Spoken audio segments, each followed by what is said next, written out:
if we're being honest, that Ole Miss basketball is about to have an opening. Everybody knows the score. There's no if. It's done. It's going to happen. A coaching search is going to happen. And because of that, and because of the lack of any kind of excitement into the program, people are already talking about candidates. I get a message a day, somebody either pitching me a candidate as if I have any say, or talking about two in particular. So Richard last week on this show said that Ole Miss will not be hiring Chris Beard, the former Texas coach, or Will Wade, the former LSU coach. I don't know what Richard knows, but I know what I would do. So we'll look at it from that angle. Talk about it from that perspective. If I were Keith Carter, this is what I would do. Chris Beard, as you guys know, was arrested and fired from Texas after, at best, a physical altercation with his fiancée. Those charges were dropped recently. Will Wade, different story, got in NCAA trouble thanks to a wiretap catching him discussing payments to players. Got fired from LSU, is currently doing a podcast while he awaits his verdict from the NCAA. I have seen and heard from Ole Miss fans that have said anything from, if Keith Carter does not hire one of those two guys, he is not serious about winning, all the way to he better not hire one of those two guys or else the program is a joke. I mean, everything that and in between. So if I were Keith Carter, if I were in his shoes, knowing what I know about Ole Miss basketball and its history and its standing in the pecking order, I would look into both of them. I would. Because there is no shot coaches with those resumes would ever consider Ole Miss under normal circumstances. And reportedly, both of them would want the job if they were given the opportunity. But there's also a reason that they would, because their options are going to be kind of limited. But if they don't currently have jobs. They don't currently have jobs. If I were Keith Carter, I would look. I'll look into both of them. But I would really push back on the people that say two things. They're both available, and you better hire them. Because you don't know if they are both available right now. Take Will Wade, for example. If I were Keith Carter, I would hire Will Wade. If you knew that he is not going to get a show cause, I would hire him. That is my opinion. Other people don't share it, and that's okay. But I would hire him because Will Wade's crimes are literally celebrated now. Not only are they legal by the state of Mississippi and the 49 other states in this country, but they are celebrated. On3 literally has an NIL tracker where you know how much the players are getting and what their deals are. Will Wade's crimes, albeit very stupid at the time, I ripped on him all the time because it was remarkably stupid, are legal now. However, you don't know he's going to get off. Now, there's a lot of reporting saying that he is. And if that's the case, I would hire him right away. That's just me. But until they know for sure, he's not hireable. Because you can't hire a coach and then fire him 3 months later when he gets a show cause. That you can't do that. Yeah. I would definitely, if I'm picking between these two, I'm definitely going Wade. Because the especially if you don't know he's getting the show cause, right? If you know that he's not getting one, you're fine. Do it. But with Beard, I know the charges have been dropped.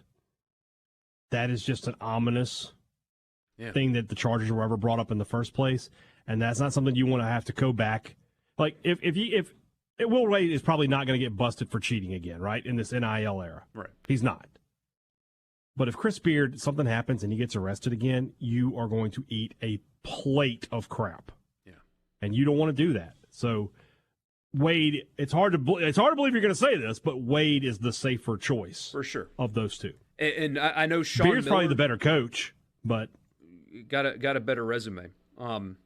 Yeah. Sean Miller got hired at Xavier before his punishment was handed down because apparently they knew that he wasn't going to get one. If that is the case, then yes, I say hire him. But unless they know for sure, he might not be available until they know for sure. That's what I would do. With Chris Beard, I would vet him. I have seen and heard from people that have said Keith Carter should vet him. But when you say that, you have to know that the outcome might not be good. Right. There's a chance in the vetting that they find something else. There's a chance that they don't. But there's a chance not only when they talk to people that were involved. By the way, Texas fired him. Texas fired him for a reason. I don't think you can deduce it however you want. But Texas knew the details. They waited. They didn't fire him immediately. They waited. They gathered information, and they terminated a guy as good as him. Maybe there's a reason for that. Maybe there's something else. Maybe in the vetting process, they find that there's another problem. Or maybe in the vetting process, they find that they should really be worried that it happens again. When you say Chris Beard's available, I don't think that's exactly true. He's available to vet. You are now clear to go down that road. You are not necessarily clear to hire him, because if there is something else, or if there's a fear that it's going to happen again, I don't think that person is hireable. So you've got to, and maybe people just don't have trust in the athletic department to do it this way, but you've got to trust that if they go down that road, I'd be willing to bet they already have, honestly. And they end up deciding no, it doesn't mean they're not serious about winning. There's a chance that they find something that they don't like beyond what they already know and decide, you know what, can't do it. That has to be okay with people, and some don't see it that way, and I disagree with that. I think you explore it because you are never hiring a coach of that caliber under normal circumstances, but you have to be okay with saying no if you find more, which is totally, completely possible. And so when you have to hire one of those two guys, I don't think not doing that means that Keith Carter's not serious about winning. It just means that there's a hang-up. There's a possible hang-up with Will Wade. He might get a show cause, and until they know for sure, that's on the table. Beard feels like the kind of guy who's going to have to go back to a small school and build his way back up, build up the trust. 5-6 years of living, scot-free to do that. Because I'll be honest with you, yesterday was the 5-year anniversary, I think, of the dismissal of Andy Cannizaro. And that's a guy that wasn't vetted. John Cohen did not vet him, just hired him, knew him from the road, didn't go through all that. And I don't know that anything would have come up, but maybe something would have come up that would have been like, man, I don't know.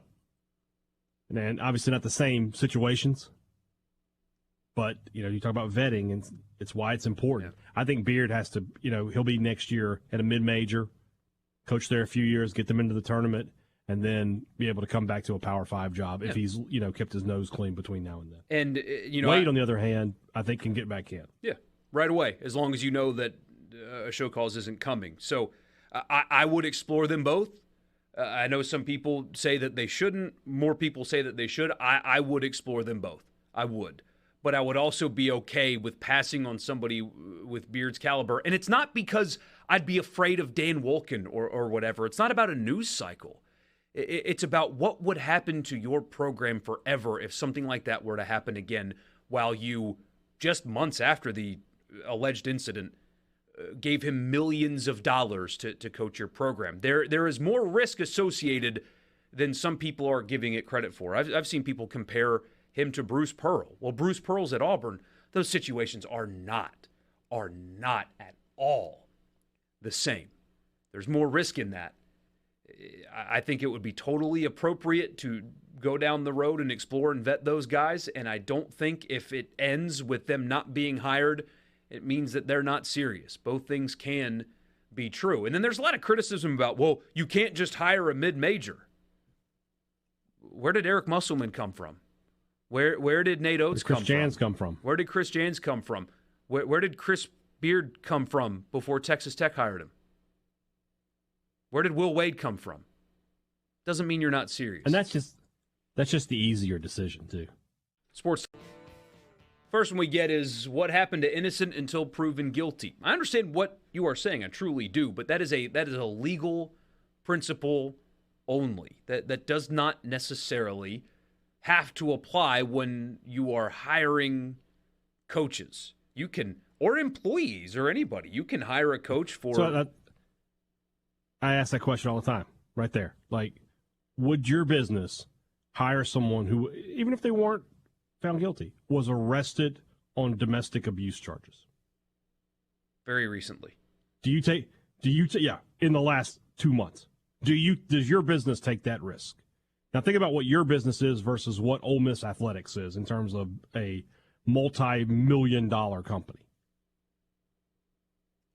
There is no innocent until proven guilty in terms of the business world. Yeah, that is just a legal principle. But to your point, though, and why I say they should open the door and explore. But fans have to be comfortable with the idea that they open the doors, explore, and don't like what they find. And they decide not to. Now, if they don't do that, I think that's a mistake. Truly, if they don't ever at all kick the tires on Chris Beard or Will Wade, to me, that's a mistake. Not hiring them would also not be a mistake, in my opinion.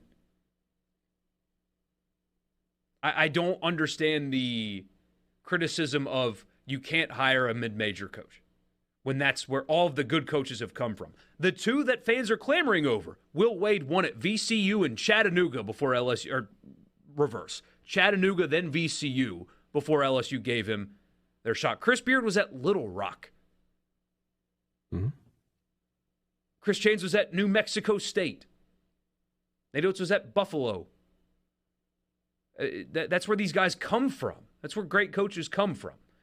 If that's the road they go down, it doesn't mean it's a failure, and it doesn't mean they don't care about winning in basketball. That's not what they mean at all. Here's a text, but aren't there some really good up-and-coming coaches at smaller schools without the baggage? I mean, apparently, it's been reported that Chris Holtmann would be somebody interested in the job. Now, his team is not good this year, but Chris Holtmann has made 7 consecutive NCAA tournaments. 7 straight. 7 straight at two different stops combined for those 7 straight. He recruits well. He runs a fun style of play. Been to the Sweet 16. Has won in those 7 straight years. Has won at least one game in 6 of them. So they are going into the tournament. For whatever reason, this season it's not working at Ohio State. And there's a chance that there could be a clean break and allow him to reset. Also, he has family in Mississippi. Now, considering Ole Miss's basketball history of 9 total NCAA tournaments, are fans really going to turn their nose up at somebody that's been to 7 straight? Is that really what? So the hire those 2 guy or bust does not make sense to me at all. At all. Now, there can be a bad hire. There are guys that they could possibly hire that won't fill up the arena right away. But at the end of the day, as long as they win, people will show. Ask Mississippi State. How many Mississippi State fans knew who Chris Jans was when he was hired? How many knew? Very few. Not a lot. They've played packed home games in conference play.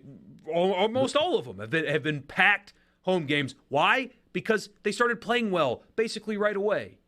Something else to consider. And I know everybody cheats, but there's cheating and then there's cheating. Can Will Wade win without cheating? He did at VCU in Chattanooga. Did he? He did, yeah. Maybe he was cheating on whatever their level was. It wasn't. But, I mean, it's a legit concern. The smart play for Carter might be just to find a guy, no baggage, been a winner, and go from there. And if people complain, they'll complain, and they'll complain right up until Ole Miss is back in the NCAA tournament, which a good coach